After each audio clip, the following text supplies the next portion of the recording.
আসসালামু আলাইকুম। Doctor Nasiruddin Kajal, associate professor urology, Dhaka medical college.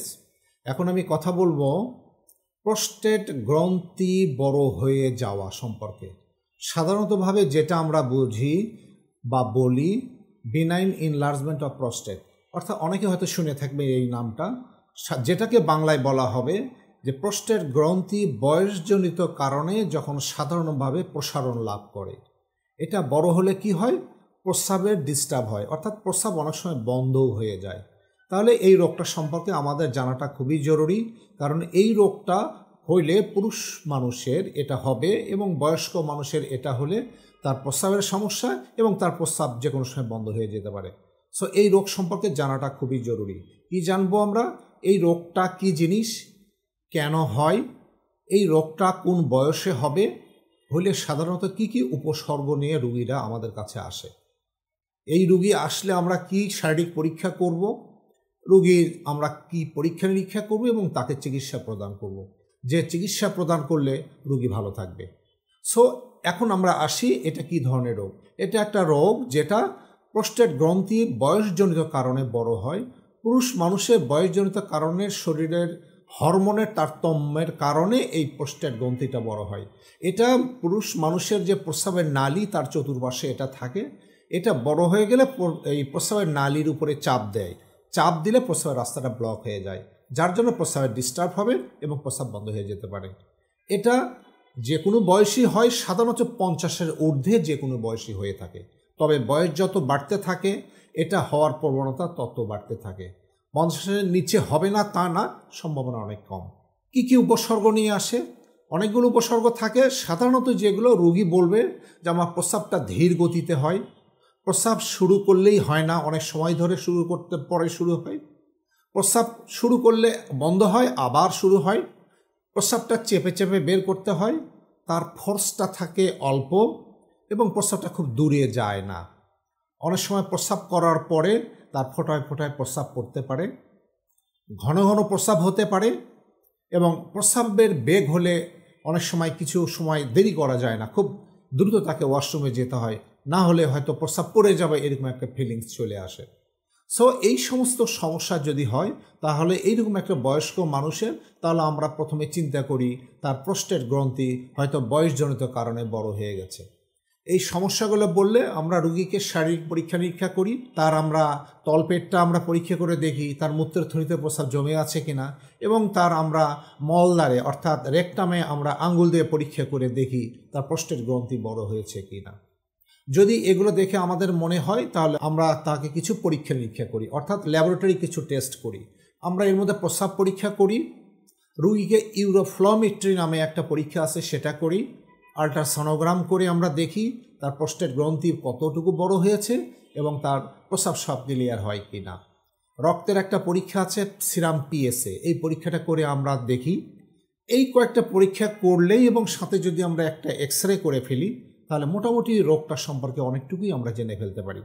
এরপরেও যদি মনে হয় আরও কিছু পরীক্ষা আছে করা যায়, যেমন ইউরোডাইনামিক স্টাডি করা যায়, এমনকি ইউরেথ্রোসিস্টোস্কোপি করেও আমরা রোগটা নির্ণয় করি। সো এইগুলো করে আমরা আগে রোগটা নিশ্চিত করি যে ইয়েস তার এটা প্রোস্টেট গ্রন্থি বড় হয়েছে এবং এটা বয়সজনিত কারণেই বড় হয়েছে, এর মধ্যে অন্য খারাপ কোনো রোগ নেই, অর্থাৎ ক্যান্সার জাতীয় কোনো রোগ এর মধ্যে নেই। তাহলে আমরা রোগীকে চিকিৎসা প্রদান করি। এখন চিকিৎসা প্রদান করি, রোগীর যে উপসর্গ তার তীব্রতার উপর নির্ভর করবে এবং যে রোগটা হয়েছে সে রোগ কোনো জটিলতা সৃষ্টি করেছে কিনা শরীরে তার উপর নির্ভর করবে। এছাড়াও রোগীর সঙ্গে আমরা চিকিৎসা প্রদানের কি কি অপশন আছে, কি কি পদ্ধতি আমরা আলাপ করি, রোগী যেটা চাবে এইগুলোর উপর নির্ভর করে আমরা রোগীকে চিকিৎসা প্রদান করি। যাদের উপসর্গ অল্প থেকে মাঝারি ধরনের থাকে তাদেরকে আমরা কিছু উপদেশ প্রদান করি। এই উপদেশগুলো সাধারণত যে আপনি পরিমিত পানি খাবেন, আপনার যে তরল খাবার খাবেন এর মধ্যে সাধারণত চা, কফি, অ্যালকোহল এগুলো অ্যাভয়েড করবেন, একবারে এক গাদা মানে বেশি পানি খাবেন না, অল্প করে বারে বারে খাবেন এবং রাতের পানিটা কম খাবেন, ওয়েটটা রিডাকশন করবেন, যদি ওভারওয়েট হয়ে থাকেন রেগুলার এক্সারসাইজ করবেন। এর পাশাপাশি রোগীকে আমরা কিছু ঔষধ দিয়ে দিই, এই ওষুধগুলো খেলে রোগীরা ভালো থাকে। কিছু ঔষধ বাজারে পাওয়া যায়, যেমন ফিনেস্টেরাইড, ডিউটোডাস্টাইড, এই ধরনের ওষুধগুলো আমরা দিলে রোগী ভালো থাকে। রোগীকে চিকিৎসা প্রদান করে আমরা বলি আপনি সবসময় ডাক্তার মানে আমাদের শরণাপন্ন থাকবেন, অর্থাৎ ঔষধটা কাজ করে কি না এই জিনিসটা আমরা যেন বুঝতে পারি। এখন যাদের উপসর্গ এই ঔষধেও হয় না, অথবা শুরু থেকেই যাদের উপসর্গ তীব্রতা অনেক বেশি, অর্থাৎ মাঝারি থেকে অনেক বেশি যাদের উপসর্গ বেশি সিভিয়ার থাকে, তাদেরকে আমরা সাধারণত ঔষধে প্রথমে চেষ্টা করি।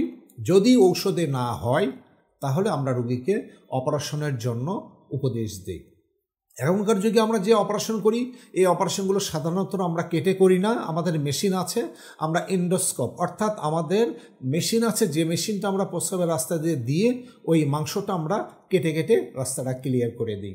একে আমরা বলি TURP অর্থাৎ trans urethral resection of prostate. এছাড়াও আরও অনেক পদ্ধতি আছে। এই TURP ছাড়াও TUIP, এছাড়া BNI, BNR, অনেকগুলো অপারেশন আছে, এগুলো আমরা ডাক্তারি ভাষায় বলি। উদ্দেশ্য একটাই, প্রস্রাব রাস্তায় যে মাংসটা বৃদ্ধি হয়েছে এই মাংসটাকে আমরা কেটে কেটে রাস্তাটা ক্লিয়ার করে দিলে তার যে প্রস্টেট গ্রন্থি বড় হয়েছিল এই বড়টার থাকবে না, যার ফলে রোগী খুব ভালো মতো প্রস্রাব করে ফেলতে পারবে। সো যদি ঔষধে না হয় তাহলে কোনো ডাক্তার যদি আপনাকে বলেন যে এটা আপনি অপারেশন লাগবে, আপনারা নির্দ্বিধায় ডাক্তারের পরামর্শ শুনে অপারেশন করতে পারবেন। অর্থাৎ এই অপারেশনগুলো খুব জটিল কিছু হয় না, এই অপারেশন করলে রোগী অনেক ভালো থাকে। হয়তো অপারেশনের কারণে টুকটাক কিছু অল্প দিনের জন্য সাময়িক কিছু জটিলতা হয়, যেমন প্রস্রাবের সাথে রক্ত যাওয়া, প্রস্রাবের জ্বালা পোড়া, বা হয়তো অল্প কিছুদিন একটু প্রস্রাব হয়তো একটু কন্ট্রোল থাকে না, বাট এটা সাময়িক, এটা অল্প কিছুদিনের মধ্যে এটা ভালো হয়ে যায়। সো এই রোগ যদি চিকিৎসা না করেন তাহলে রোগের অনেক জটিলতা হয়, এই জটিলতাগুলো জানাটা খুবই দরকার। অর্থাৎ আপনি চিকিৎসা কেন করবেন? যদি আপনার উপসর্গ খুব তীব্র হয় অথবা জটিলতা খুব হয়ে যায়, জটিলতার মধ্যে রোগীর বারবার প্রস্রাব রাস্তায় ইনফেকশন হতে পারে যদি অপারেশন না করেন, প্রস্রাবের রাস্তায় স্টোন হতে পারে, বারবার প্রস্রাবের সাথে রক্ত যেতে পারে, এমনকি এই প্রস্রাবগুলো জমে উপরে চাপ দিয়ে কিডনিদেরও ড্যামেজ হয়ে যেতে পারে। এছাড়া প্রস্রাব চেপে চেপে বের করার কারণে অনেক সময় হার্নিয়া হয়ে যেতে পারে। সো এই জটিলতা যদি হয় বা এই জটিলতা থেকে পরিত্রাণ পাওয়ার জন্য ডাক্তারের পরামর্শ শুনে যদি কোনো ইউরোলজিস্ট বা আমরা যদি উপদেশ দিই আপনার এটা অপারেশন লাগবে, আপনারা নির্দ্বিধায় অপারেশন করে ফেলবেন, কারণ এই অপারেশন করলে রোগীরা অনেক ভালো থাকে। এবং এই অপারেশনটা করা এই জন্য দরকার, যদি না করেন ওই জটিলতাগুলো হয়েও আপনি খারাপ হয়ে যেতে পারেন। সো অপারেশন করবেন, অপারেশন করলে ডাক্তারের সবসময় শরণাপন্ন থাকবেন, আপনি খুব ভালো থাকবেন। সো এক কথায় যদি বলি, বয়সজনিত কারণে এই প্রস্টেট গ্রন্থি বড় হয়, এটা নিয়ে ভয় পাওয়ার কিচ্ছু নেই, এটার খুব ভালো চিকিৎসা আছে। এটা আমরা প্রথমে রোগীকে কিছু উপদেশ দিই, কিছু তরল জাতীয় খাবার, পানি খাবারে কিছু উপদেশ, তার সাথে আমরা ঔষধ দিয়ে থাকি। যদি এতে ভালো না হয় তাহলে আমরা রোগীকে অপারেশন করি, এবং এই অপারেশন এখন হরহামেশা আমরা রেগুলার অনেকগুলো করে ফেলি। এই অপারেশন করলে রোগী ভালো থাকে। সো কথা শুনবেন, ভালো থাকবেন ইনশাল্লাহ। ধন্যবাদ।